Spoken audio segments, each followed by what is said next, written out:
Hi guys, welcome to Rhubarb. I'm Dee, and I finally put together the video to show you how I built one of my raised planters. So you can see all the material there. I put those in another raised planter that I finished also, and there's a raised planter at the back that you can look at the back, that's filled with material. I collected pallets from the local hardware and offcuts from the local timber place. So yeah, so all this material in the yard. So we've laid the base, and we're gonna add the last piece, which is just to the side there. So it's a pallet that's cut in, and I'm laying the last piece for the base right here. So we use the pallet for the bottom. We've cut off the sides of the pallet for the bottom, and we're gonna drill these offcuts we got from the local timber onto the pallets to form the base. So there we have it. So here we have the base. I don't know why the video is set up like this. Is really annoying, but I'm just drilling the fastening the base onto the pallets.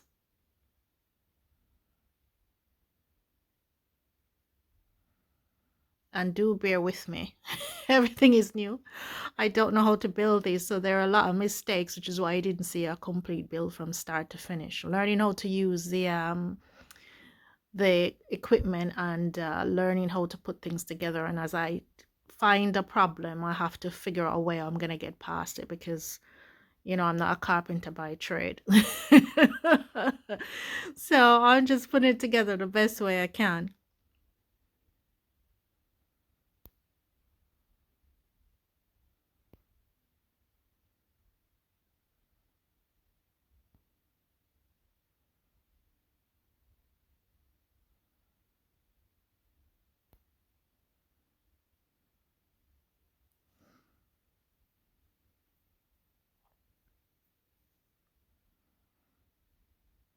So there we have it, and it looks like one of them isn't even in line with the others.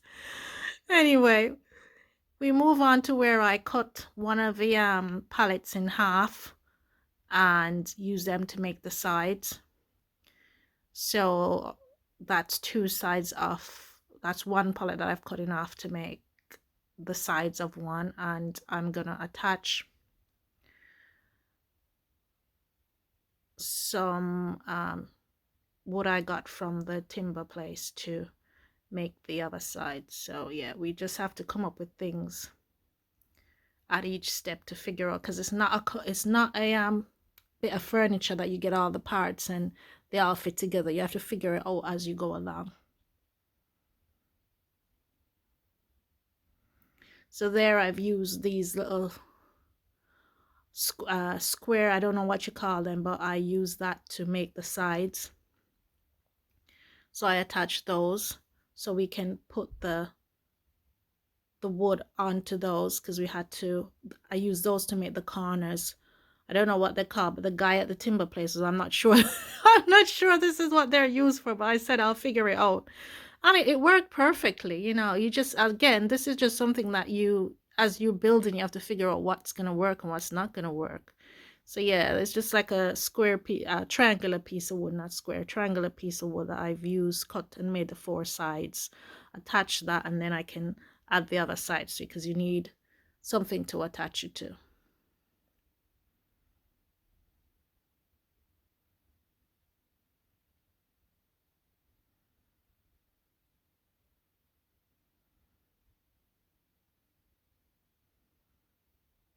So here, once again, I don't know what's up with this thing, but I'm attaching the sides onto making the sides. And I'm using a bucket. This is so funny. I'm using a bucket to try and keep the thing in place. I suddenly realized when I looked at other videos of how to do this, that some people had clamps. And I was like, oh, but you know, so I have to use buckets to hold it in place. And it showed when I was finished that some things, as I am drilling, I realize that they're moving as I drill, so they don't, you have to clamp it to stay in place a lot of the times, or have someone hold it. But yeah, we didn't get any clamps, so we just put we just putting this thing in. We're just making it up as we go along. It's only some raised planters. We'll be fine. We're not trying to build a house or anything, so it should be fine. But we did make sure that it was sturdy, and you know that the wood we're using is for outside. So I made sure to, when I went to get the offcuts, I made sure to check with the guys that the offcuts were timber that were for outside use, and not, you know, because they have the inside, they had the ones that you could use for inside and ones you use for outside. So yeah, just fitting these together, and it was coming on all right. It's just every time you do one bit, something else pops up, and it's like, oh no, I didn't think about that. So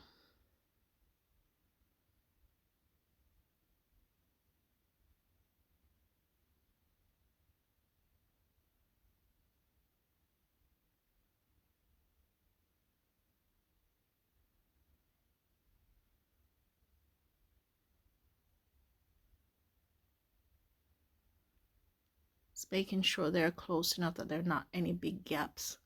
I am gonna line it.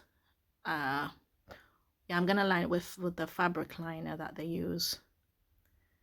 But just trying to make sure there are not too many big gaps. Me getting a smaller bucket. Can't make it up. I'm getting there. It got there. We got there in the end.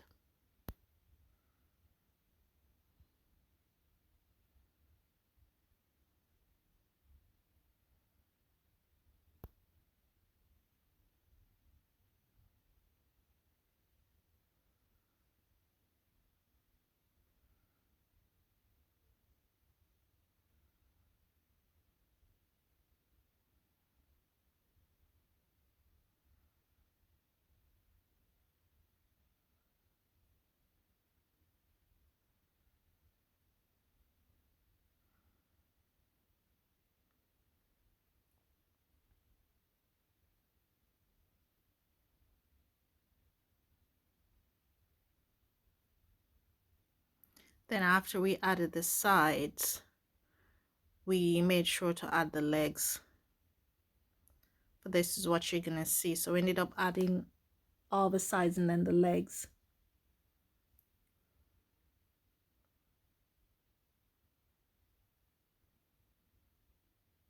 I think it was pretty neat when we finished. So I think it's very good for a first attempt.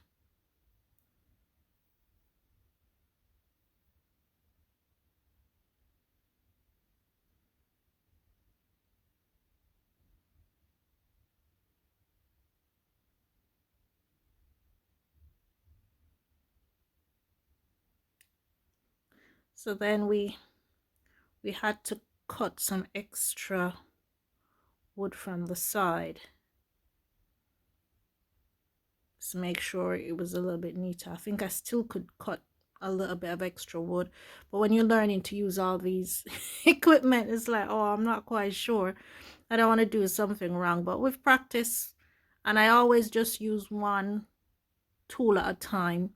So the saw goes out and the drill saw goes in, the drill comes out one at a time. And then when I'm all done, I get the stapler. So yes, there we have it. Nice little shot. So now we just have the legs to add to it. There was a small awkward space to work in because I didn't have a lot of space to work in. So yeah, we finally got there. And I think I did this in one day. So for me, that's good because normally it takes it takes days to get it done with. Hi guys, the struggle is real. We have almost completed our raised planter. I need to paint it and line the inside. I need to do some fine tuning. One of the legs need to be taken off and put back. It's not quite straight, and after that it's fine. So you've seen me do this planter, try and build this planter. There are lots of things to finish up with it. It's not perfect, but it will do, and I built it with my own fair hands.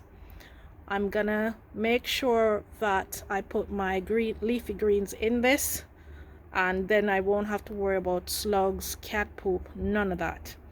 And I won't have to worry too much about the moths either, because, or the butterfly, because I'm gonna make a hoop over it so that I can cover it up during butterfly season. So here we have it, guys, our raised planter, a raised wooden planter that I built with my own fair hands. It's not the neatest, but it will do.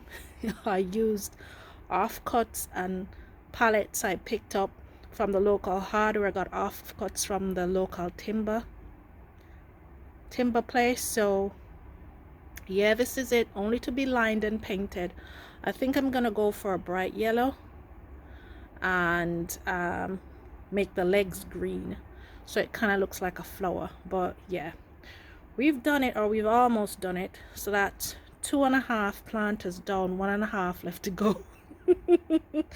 We have one there that we've done, and we have one that we're gonna try and finish up tomorrow. So yeah, and once these planters are done, that will be great. That will give me more planting space without worrying about cat poop or slugs. And because I'm gonna use some nemesis, or the nematodes, for the slug, and it's gonna be easier to keep them out of these raised planters than growing them in the ground, obviously. So I am so pleased. Not the prettiest ones, well, they will do, they'll definitely do. So thank you for watching, and take care.